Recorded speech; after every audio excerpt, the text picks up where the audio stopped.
Hi everybody. So you probably got the gist that the structure of our presentation was going to be that Louise was going to talk about the background to the whole project. I was going to talk about the artistic process that we undertook, and Gwen's going to talk about the work as it was undertaken in the schools and the impact that the work had with children.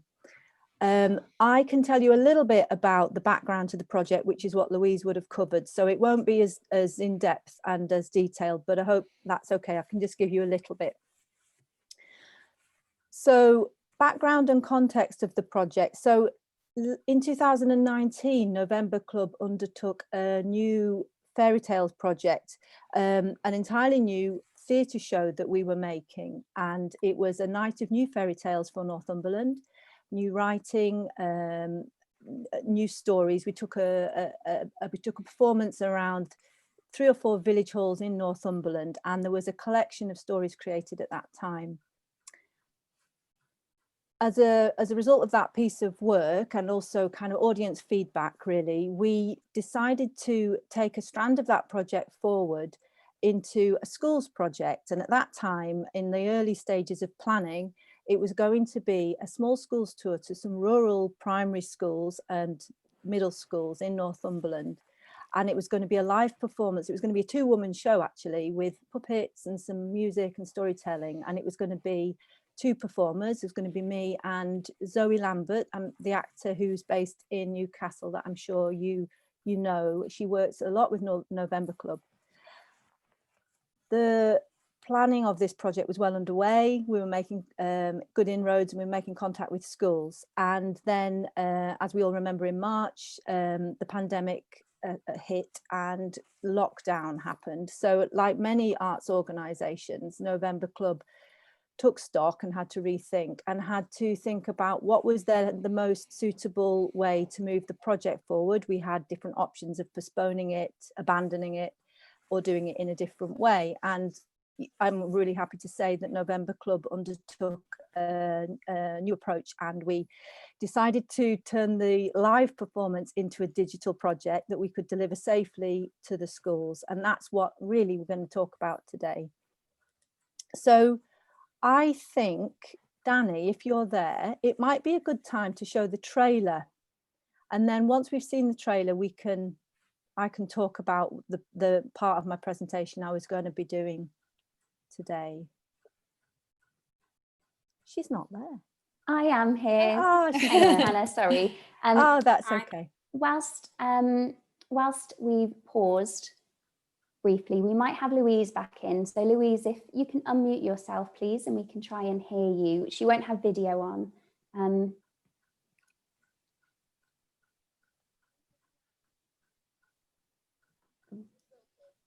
No, Louise, I can only hear you on the phone. I think you might have dropped out of the Zoom session. I'll come back to you in, oh no, hold on. No, we can't hear you on the, oh, try again.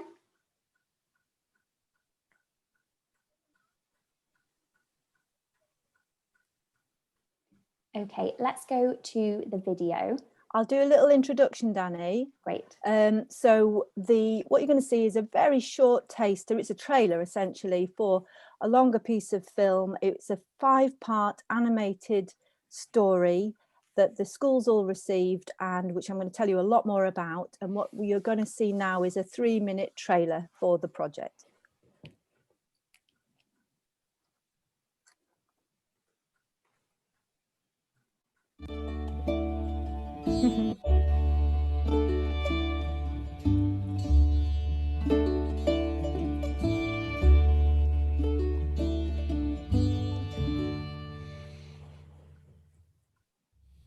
Oh, hello.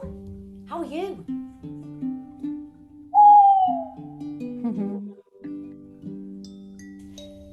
Oh, I'm Zoe, by the way.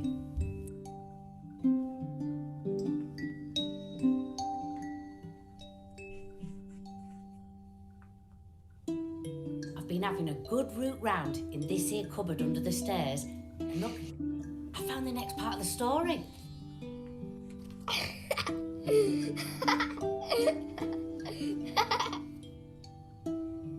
Once there was a village in a valley in Northumberland. On the edge of the village lived a foolish farmer who had a clever daughter. He boasted that she could perform miracles, turn bad milk good, barren fields to lush meadows.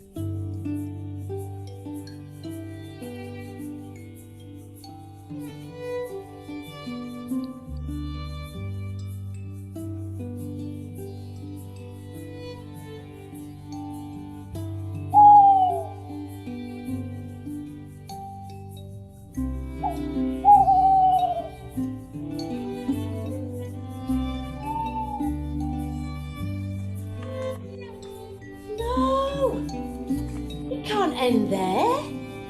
Oh, there must be more of this story somewhere. I'm going to hunt for it.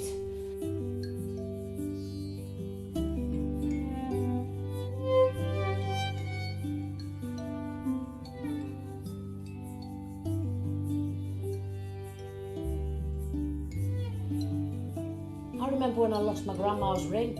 I felt so sad that in the end, I felt that to cope with the sad feeling, I'd have to write about them. So I put it in a little poem, how I felt. Remembering your bright blue jewel, I loved you on my hand. Now you're gone forever, Grandma's ring, a beautiful thing.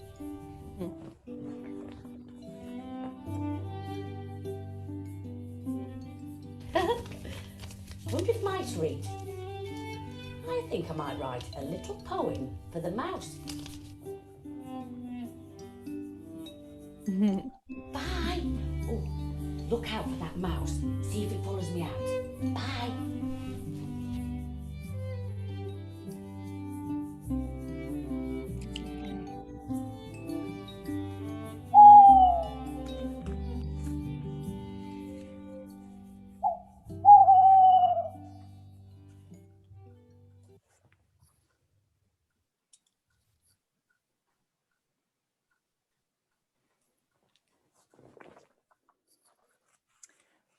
So I apologise if that was a little bit pixelated and broken up.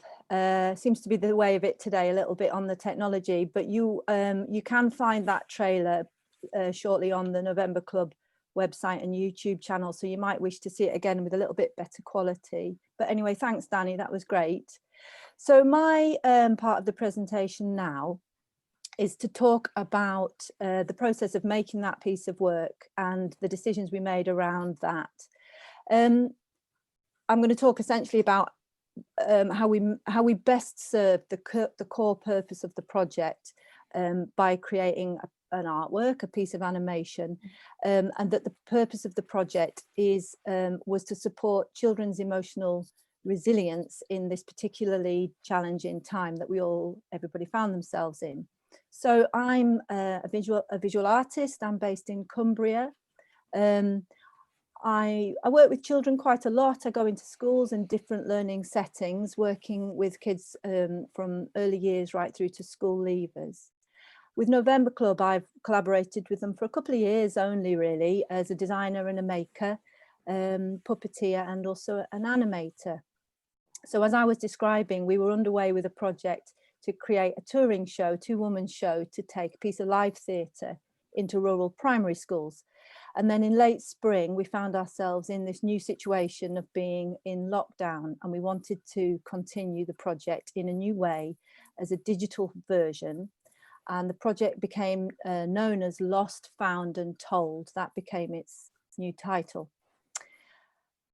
The starting point creatively was that we had a story that we'd already been exploring in that previous touring Village Hall project I talked about, a story written by Fiona Ellis of November Club. And it was called How the Forest Came to Be. And of all the stories that she'd written about Northumberland, we felt that this one would prove to be the most suitable vehicle for this schools project. It's a story that's very rooted in Northumberland, in the landscape, and we felt it offered a lot of opportunities and possibilities in terms of the project we were taking forward. And it would be very known and meaningful for children who live and go to school and have grown up in Northumberland. Like any good fairy tale, Fiona's story had all the sort of key elements really that are in a fairy tale. So elements of adventure, challenge, peril, loss, hope, and a good cast of characters. So that was kind of the given, the written narrative. And my role at this point was to take the baton in away from Fiona and to turn her written narrative into a piece of serialized animation. We were going to make 5 pieces of film that would all offer different things to the children. So my role in a way was to tease out the key qualities and themes in her story, and sort of shape it and stitch it into 5 new distinct pieces of animation that held a quality or an emotional state that we felt were important to open up and support and maybe have a discussion about at this time. We weren't seeking to provide lessons, we weren't seeking to provide solutions, we were seeking to provide opportunities really for children to feel, explore and express with their teachers or their family members, because some children were in school, the children of key workers that had to go into school, and they were supported by the teachers, and then other children, as we know, were at home. So I asked myself around Fiona's story, I had to ask myself, what can this story offer a cohort of children collectively experiencing a challenging time? And how can this piece of work explore and support a range of emotional states and processes that these children might be experiencing? And Zoe Lambert and I worked very closely. It was a really interesting process. So she was in Newcastle, I was in Cumbria, and we worked digitally, digging down into this story essentially and pulling out the threads that we thought we wanted to explore. So loss, fear, risk, friendship, change, patience, resilience, hope, and essentially embracing the unknown. And I'm a visual artist. My job was to create a visual language that we would explore that. Zoe's job even is as a performer, and she was going to become the narrator of the story. We decided to have a narrator so that there was a kind of an anchor point in each story. Obviously, when you have a kind of a familiar and a repetitive and a kind of comforting presence that the children connect with, then from there you can go to strange, difficult, maybe scary places, as long as the children can feel and know that Zoe is with them. She starts them, and it comes back to Zoe at the end of each section. So we created a 5-part animation. Zoe was the anchor woman essentially in every story. She wasn't your mum and she wasn't your teacher. She was another figure. She was familiar. She was playful. She was quite ordinary, and that in microphone. Hi, I'm just. Oh, Louise, I can hear you just there a second, but I'll just keep going. So I was just saying that Zoe was quite ordinary, and that was really important. She wasn't exotic. She wasn't theatrical. She was quite a regular figure. She was in the cupboard under the stairs. We didn't really particularly explain why, but that was a really ordinary place to be, but a place that offered opportunities and possibilities, boxes and things you could find and things you could hide. So much like I was thinking Max in Where the Wild Things Are, who starts in his bedroom, it's just the ordinary domestic, and from there you can imaginatively roam. It's really important that, although I'm a visual artist and I could draw all day, I love it, you know what I mean, but it's important that the art simply serve the purpose of the project, and not for the art not to take over and just become a sort of an exploration in art. So it was really important that the visual language I created and the poetic language Zoe and I created together with the addition of music, that was really important that was really tethered to the purpose of the project, and we never lost sight of that, the primary function that I spoke about at the beginning of supporting children's emotional resilience at this difficult time. So 5-part structure, repetitive structure, that on the as the project unfolded, each school was sent on one of the parts of the animation weekly. The second week, the second part would come. What's going to happen next? I did kind of indulge a little bit in the odd cliffhanger, so that the children, as Gwen will talk about, went back to this animation and to Zoe and to the story and to that landscape we'd created week by week by week over 5 weeks. Finally, to talk about, at the end of each animation, Zoe, the person, the character in our story, she undertook an activity of some description. She did something in the cupboard under the stairs that was not explained particularly. It wasn't Zoe now saying, and here we have an activity, children. She remained in the magic of the story. So she did an activity. So each week we explored a different kind of activity: writing, music making, map drawing, gift making, going outside, and so on. Each activity, in fact, we almost established the activities before we even created the animations, because obviously the end point, the journey that you take through the animation, is to get to that activity. The point is to get to that piece of physical, visceral exploration that the child is going to undertake. So in a way, the whole narrative journey is to get to that activity. They're not just a tack on or an add-on at the end. That's the point of the project, really. So Zoe did something. She made a little bottle band from jam jars, or she wrote a poem, and so on. That was then the bridge back to the schools, to the professionals like Gwen, people at home looking after the children. That was the bridge to get to the activity. But Zoe, it didn't at that point become teacher. She just demonstrated and modeled the activity.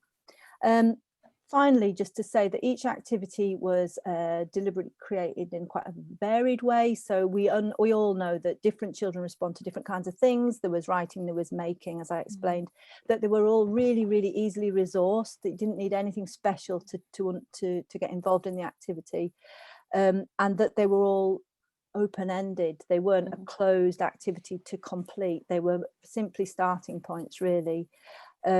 And that the child would lead the way on the creation of the piece that Gwen will talk about. I think that's all I need to say at this stage. I can answer questions later. I can talk more about the artistic process, which is a whole other conversation, which I think isn't so relevant for today. But if there's any questions around that and how Zoe and I worked, I'm happy to answer those later. I think that's all for now, Danny. Great, thank you, Hannah. We think that we might have Louise back on audio.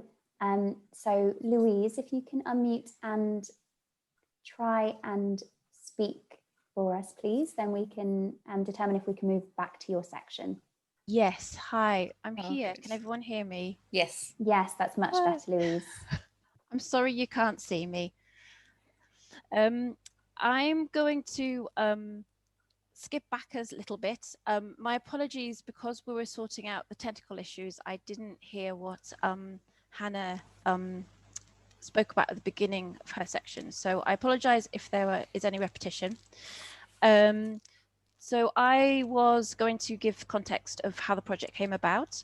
And at the beginning of 2020, which is a lifetime ago now, we were putting plans in place to rehearse and tour Lost, Found and Told, New Fairy Tales for Northumberland, which is a collection of original short stories written by Fiona Ellis, and it was being co-directed by Hannah and November Club's artistic director Cinzia Hardy.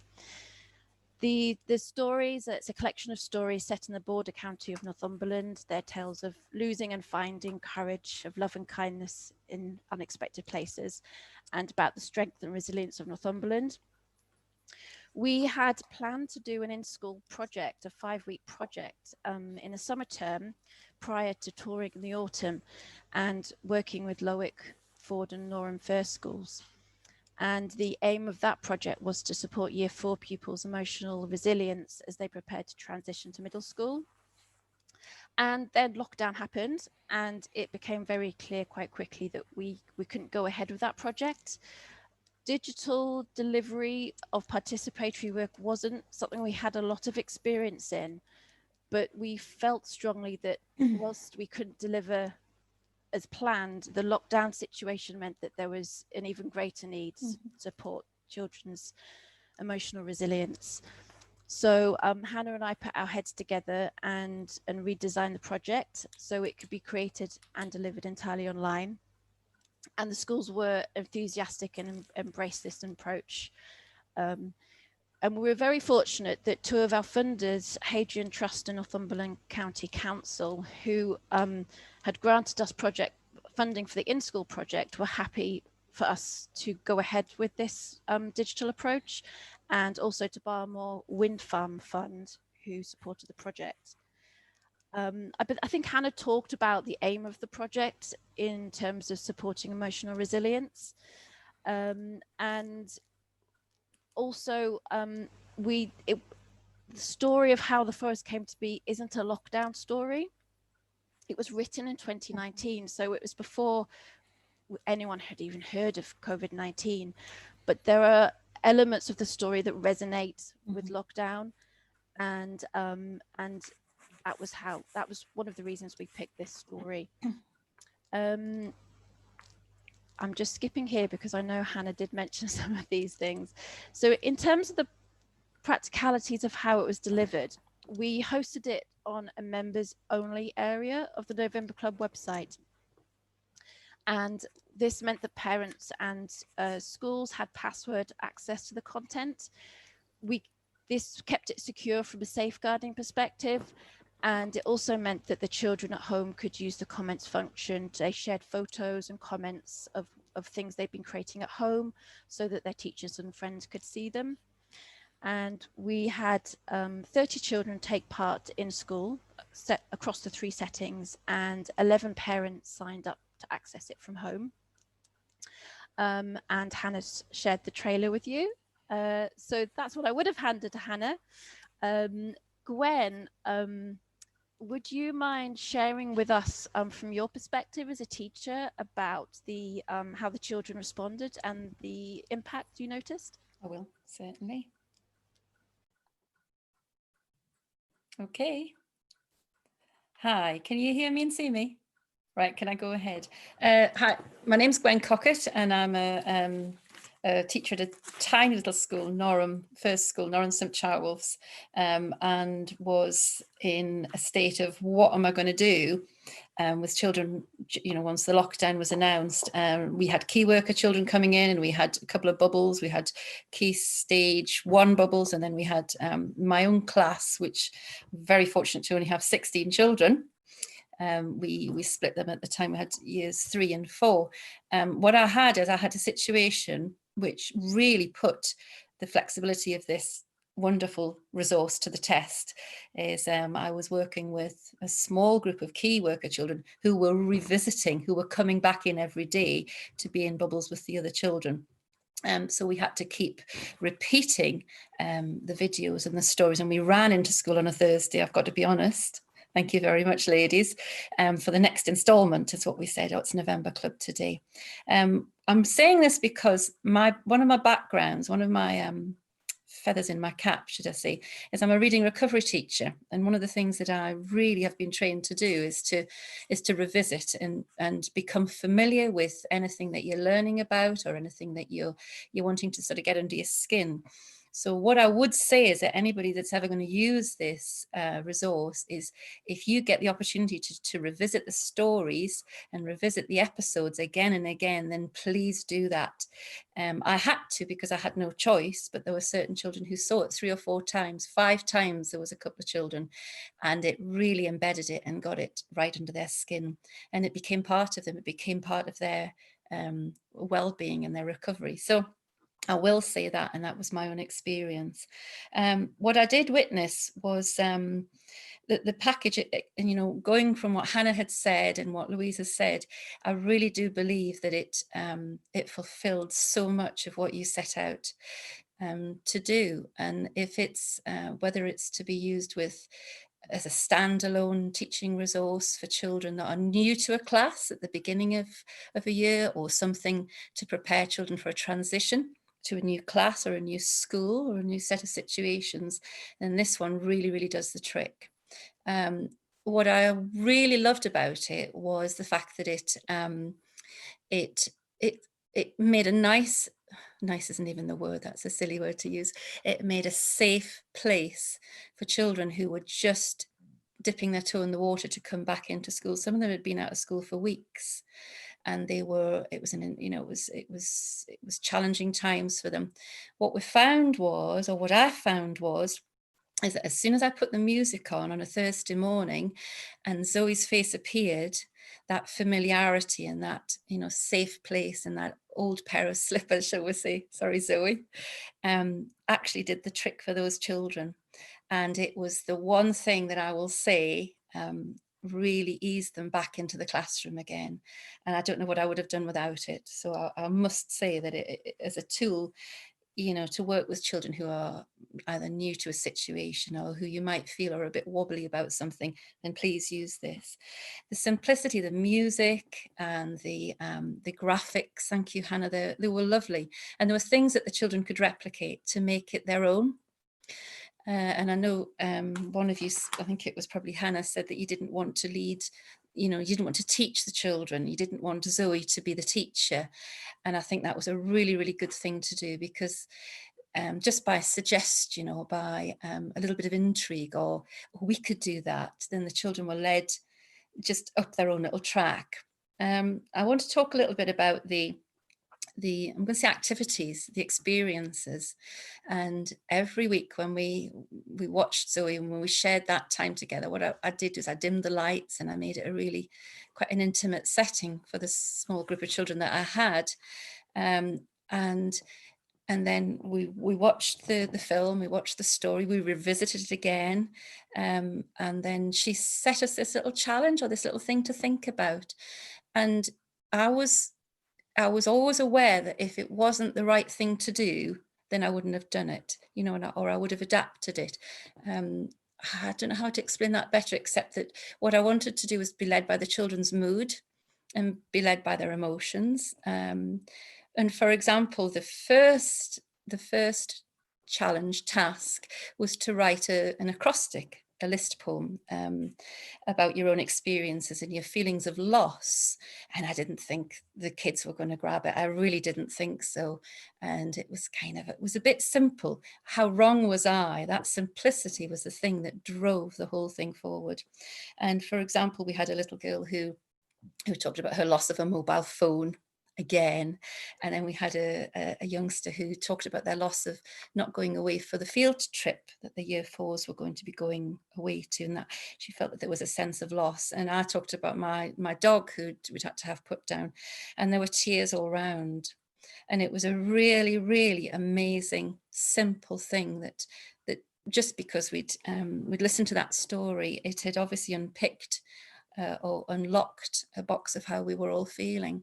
So that was a really good example, I think, of how that simple approach is the one that, as a teacher, sometimes we dress things up and we try to add this stimulus and that stimulus. And actually all you need is Zoe under the cupboard and the cupboard under the stairs saying, can we just do this or can we do that? Because I think it was local to us, we actually live about 3 or 4 miles away from Ford and Eatle. That really grabbed the kids' intrigue, because they'd heard of it. But I don't think that would particularly matter. I don't think it would matter the fact that it was in the setting of Northumberland. And because to me, it was just, once Hannah's artwork came up, the kids they were going away and they were sketching and they were drawing. And at one stage we copied the tower and we drew it with chalk pastels, and suddenly it was something that they could do. And I think that was it was quite empowering for the children to feel that this resource could be something that they could do as well, even though it had obviously been put together by somebody very accomplished, Hannah. There was another thing that, because it was at the end of the year, we had a transition situation going on, and it was quite sad really, because we had some year fours who were going to be moving on to their middle school, and they were missing out on lots of the of the things that they would normally do. And we also had a set of year 3 children who historically had sort of given something, had presented, done some sort of a presentation to say, we remember you and we thank you for being here and good luck. And what we found was the resources of making a gift or writing a little acrostic lent themselves to that beautifully. So we wove that into the farewell gifts that we were giving to the year 4s that were moving on. And what we decided to do was to make a little mouse. Well, it was resourceful and it was resilience at its very best, because if you've got children who can't even thread a needle, and they were frustrated, and it was a simple thing, but those children struggled away and did it.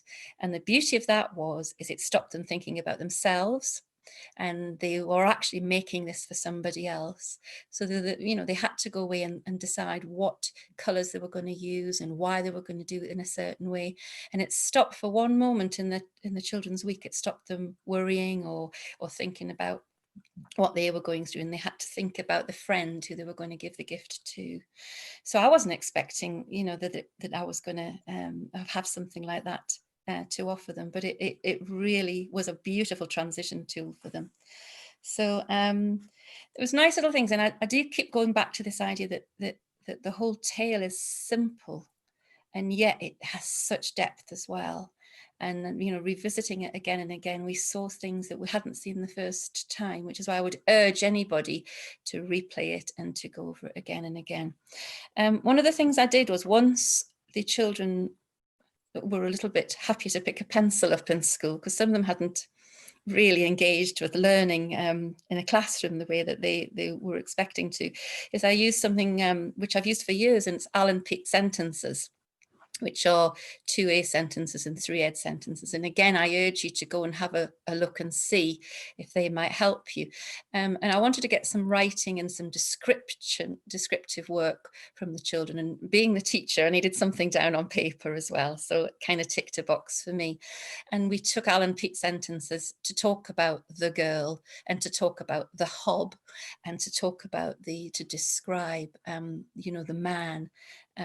So that was that's a lovely thing. If you feel that you want to take it a wee bit further and want something down on paper, it lends itself, because of these really simple yet powerful characters.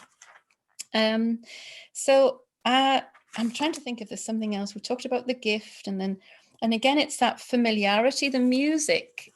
Zoe, one of the activities was she got some bottles out of the cupboard under her stairs. I don't know, she's got all this stuff in her cupboard, and they made a little tune up. And our children had, because they were quite musical anyway, they were finding it a little bit, maybe it's not too simple, but they wanted to do something else. So we were really fortunate to use chime bars. And at the end of it, what they did was they produced a short piece of repeating music with some words to go with it.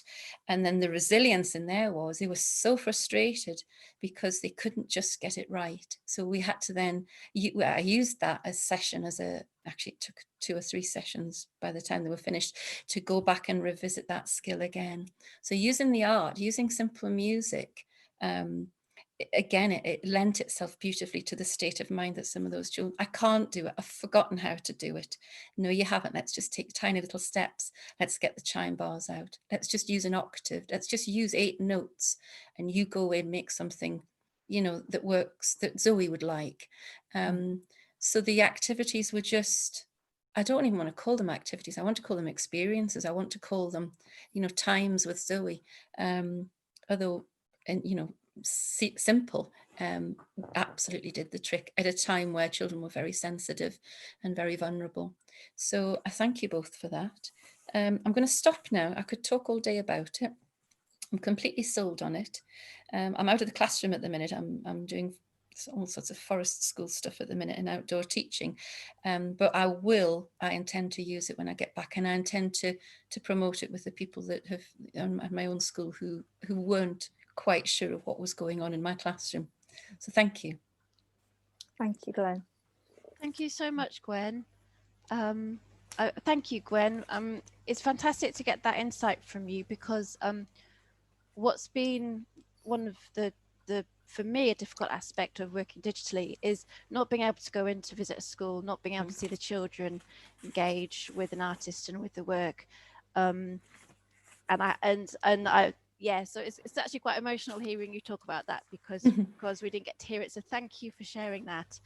I'm going to talk now about how we approached evaluation on the project and what the data is telling us about impact on well-being.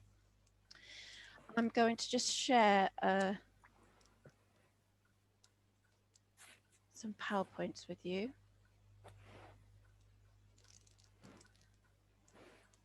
Great. So you can't see me, but you can see that, which is great.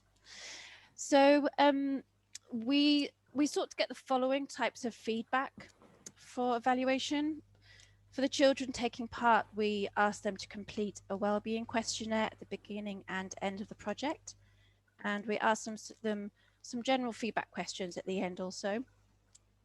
We provided an online form for the children at home and a print-friendly versions for schools so that they could provide hard copies for the children.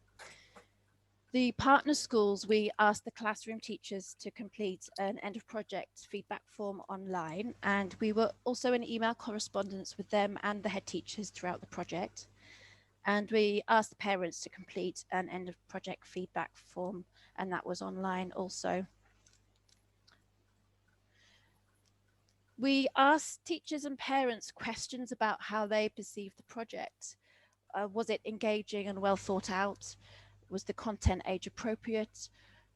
Whether they felt the project was meaningful and relevant to the current COVID situation, and if it supported children's emotional resilience. 100% of the teachers who responded answered yes to all of the questions.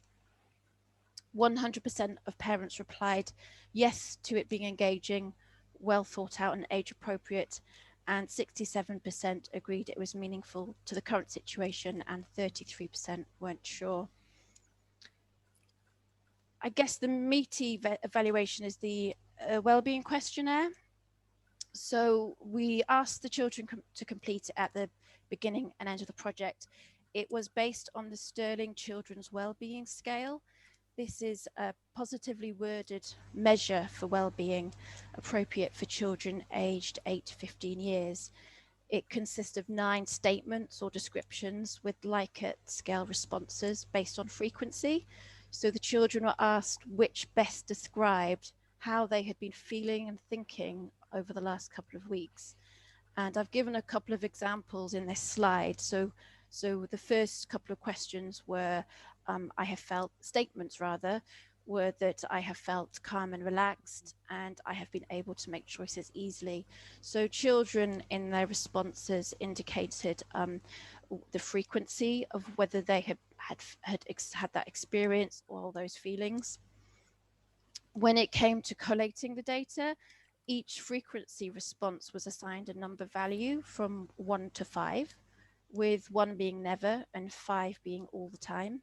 So we could turn their responses into number, collate that data, and calculate both individual well-being scores and group averages. And we could do that for each question and for the whole scale. The data collection was probably the most challenging aspect of the project, not in terms of setting up methods for capturing or returning, but actually getting complete data sets. So for example, a complete data set is 2 questionnaires for a child. So you can see their baseline at the beginning of the project and their responses at the end. So with the children accessing the project from home, 8 of the 11 completed questionnaire 1, whilst only 3 completed questionnaire 2. And of that, we had 2 complete data sets. So we unfortunately had quite low numbers. And I think one of the factors contributing to this is the online nature of the project, because it's hard to establish meaningful relationships with parents via emails and website comments. And it's highlighted how data collection in this context, in terms of working with young people at home with parental support, I think it's partly reliant on relationships and with people feeling sufficiently invested and compelled to complete the questionnaires. Also, you know, within school, it was a very unusual set of circumstances that term. Teachers working with key worker children, they had children starting to return during the summer term, and the week that we sent out the second questionnaire happened to coincide with DFES sending the school's guidance for reopening in September, and they had 2 weeks before the end of term to implement and put those plans in place. So there was a lot going on for everybody there. And it's been a learning curve for us. It raises questions to consider for the future if we do further participatory work online. But all was not lost. We had an opportunity to gather an additional set of data this term when Ford First School decided to repeat the project with their year 3 and 4 pupils as part of their recovery curriculum.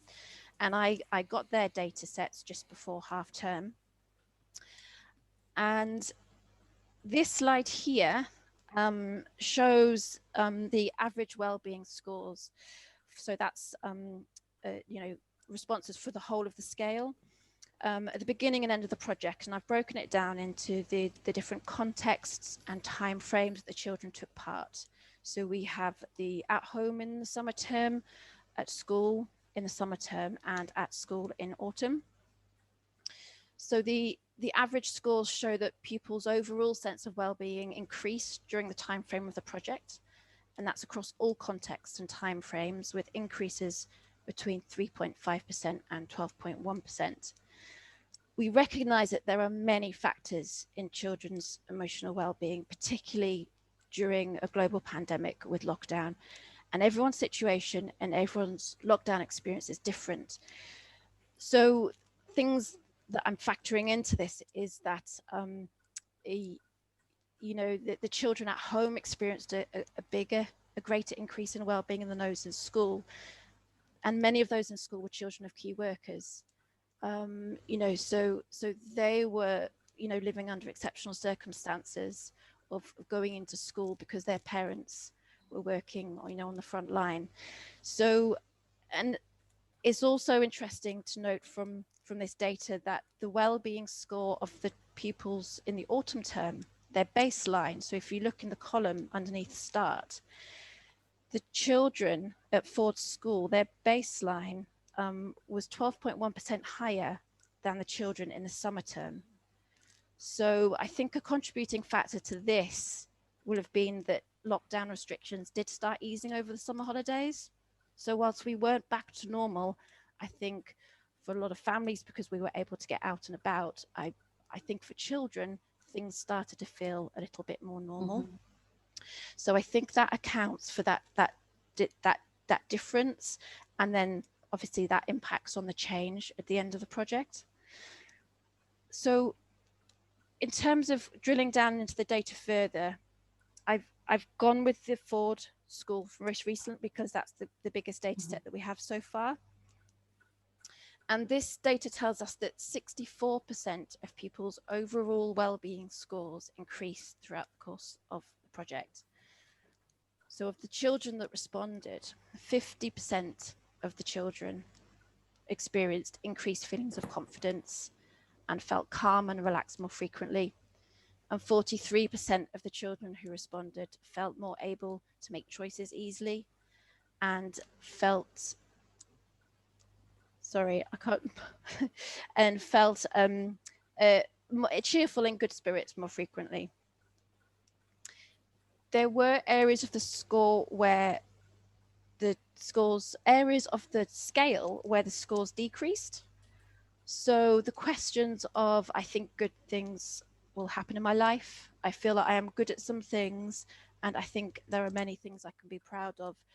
In 36% of the pupils, their scores decreased in these statement areas.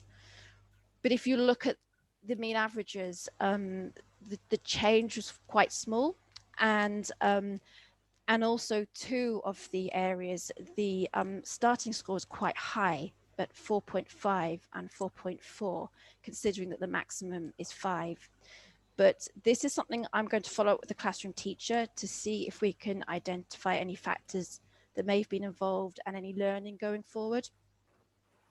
So I'm going to stop with the data now, because I could go on all day. I've turned into a bit of a data geek with this one. And I want to share with you a word cloud that we generated from one of the questions at the feedback questionnaire. We asked the children, which 3 words best describe your experience on this project? And these are the words that came up most frequently, which makes me smile. And it makes me proud about that we did find a way to make this happen. When lockdown started, it just like we were going to have to scrap the project. And I'd like to thank Hannah and Gwen for everything that they contributed, and all the other teachers in helping us to deliver the project and to make it happen. I'm just going to stop sharing that. Actually, no, I'll leave that up because you can't see me.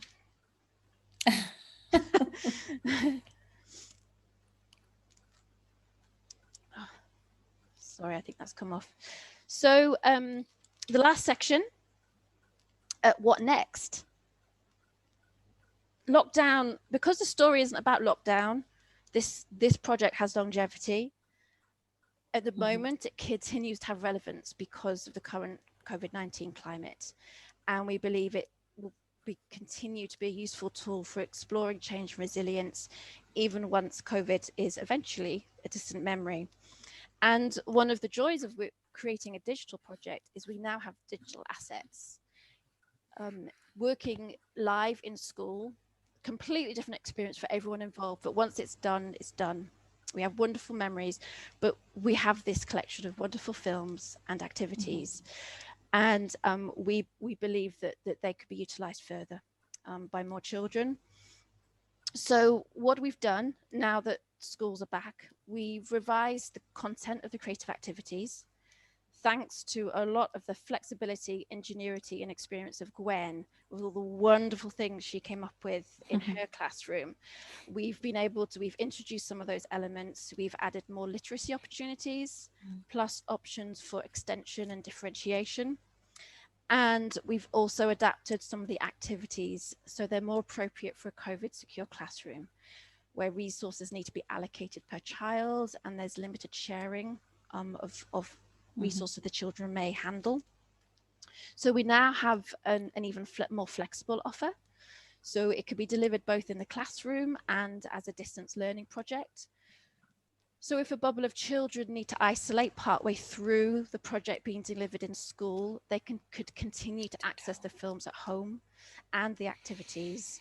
And that original set of activities have been designed so that they need limited resource and parents can grab things they have in the house and deliver at home. We also think that this could be a project for schools to have, you know, in their pocket as a standalone distance learning project that they could send home to pupils during an isolation period if needed. So the project is available for schools to purchase, and we've taken into account the vast range of school sizes in Northumberland. So we have some schools that have a handful of lower key stage 2 pupils, where others have up to 120. So there's an initial sign-up payment of £75 per school and then £3 per pupil thereafter. And as part of that, they'll have access to the project until the end of the academic year, so they can revisit it as much as they want, have access to all the activities. And we also provide an evaluation framework. So we're sharing the tools and processes we use in case the schools would like to do their own evaluation on impact. And I was really excited to show you this, but I can't because my video is not working. But we've created a bespoke Discover Arts Award logbook. So it uses some of the beautiful artwork Hannah created, and it's bespoke in that as the children work through the 3 sections of the Arts Award, they reflect on the activities that they completed and that during the project, and the artists that delivered it, and they get to find out about Zoe and Hannah and Fiona, the writer, and they get to share their experience with other people as part of the Arts Award, and that's something we're also offering to schools.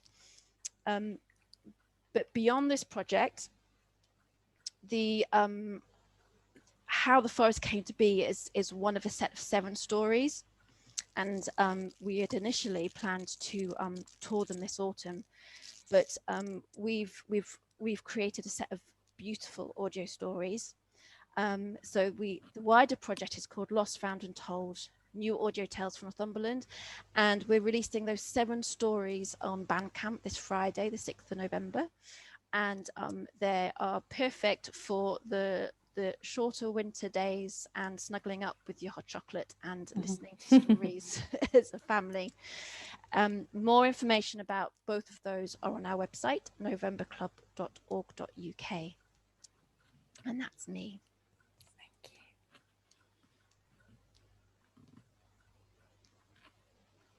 Thank you, Louise, and thank you, everyone. I think that was a great example of just some of the things that can happen when you are determined to deliver your project, even when everything closes up around you. I'm just having a quick look through our chat box. It's quite fast moving at the moment, as a few people are having to shoot off due to childcare and so on. So I'm just seeing if there are any questions that haven't been covered. The Q&A, just bear with me a moment. I've got a question here for Gwen from Di, who was just interested in what you were saying, Gwen, about revisiting the stories. And could you say a bit more about what new things the children explored during the revisiting process? She's curious to understand what new learning emerged from that. Hi there, Di. Can you hear me now? Yeah. Sorry, I'm having to dash as well, but I'm really curious to find this out, so I will hang on. All right, no, I'll be as quick as I can. I'm a great believer in overlearning and revisiting and even just hearing things, you know, even if you didn't sort of talk for writing and that sort of thing. But I think my whole philosophy is if a child hears something or reads something more than once and it becomes familiar to them, then they can go away and almost crunch through things. So I think what you were probably expecting me to say was, oh, I altered this or I did that. I didn't. I just let them watch it. I just let them experience it again. And then that's all I can say, really. I mean, if I'm reading a book with a child, I will just simply let them read it through and let them become familiar and fluent with it. So I think possibly what I was trying to do, or what I saw happen, was that the children were becoming fluent with the story and how it was working, and it gave them time, you know, just to absorb it rather than hearing it fresh. I mean, I don't know about you, but if I see things 4 or 5 times, then suddenly it becomes, I can't remember if it's a memory or if it's my own memory, or if I, you know, and that's what I experienced with them, is they learned it, and almost like reading a book again, where you can paraphrase it and you can join in along with it. And we did, you know, for Zoe, it was always, she had some catchphrases that we all joined in with, and that was really it. So sorry if it wasn't what you wanted to hear. That's really interesting. It feeds into a lot of thinking we are doing at the moment about the development of children's executive functions. Yeah. So things like their working memory, their cognitive flexibility. Yeah. And we're just about to embark on a big research project with Norway and with colleagues in Hungary. And you know, children's executive functions, you know, are really powerful to develop, and that sense of repetition can really support children to develop their working memory particularly, and their ability to dig deeper and to gain confidence, as you say, over the material. So no, I was just really curious to know that. So thank you, Gwen. It was thank you very much. I really enjoyed it. So thank you for sharing, and I'm sorry I'm going to have to fly. Lovely to see some people I haven't seen for ages as well. Okay. And then we have some other questions that were covered about how you evaluated, which came up just before you nicely covered that, which is great. And there's just another one here about the evaluation, which was, did you find it easy to collect wellbeing data from the children? I don't know. No. We that was the hardest thing on the project, was getting the forms back, or getting complete sets back. So and even when it was this term we delivered in school, we had 26 children at Ford do it. I had 22 questionnaire 1s, 19 questionnaire 2s, but only 14 sets. now I'd be interested to work with anyone that works with data, like that's their profession, as to whether I'm assuming you're going to get, you know, a drop off anyway. I don't know as to whether that's standard, that you don't get 100% data sets back. That would be interesting to know. It was even harder with the children at home, because with the schools we have the relationship with the teachers who are then working with the children, but with the children at home, I can see the names of the children whose parents signed up, but not all of them engaged with the comments function. So and not being able to meet them, you can't build up that rapport, that relationship, that I think is a big factor in people being willing or remembering or finding time to complete things like that. So that's been a big learning curve, and I'm going to be interested if schools do sign up for this project. I'll be keen to work with more schools to collect more data and to look at this a bit further. So yeah, that was the hardest part.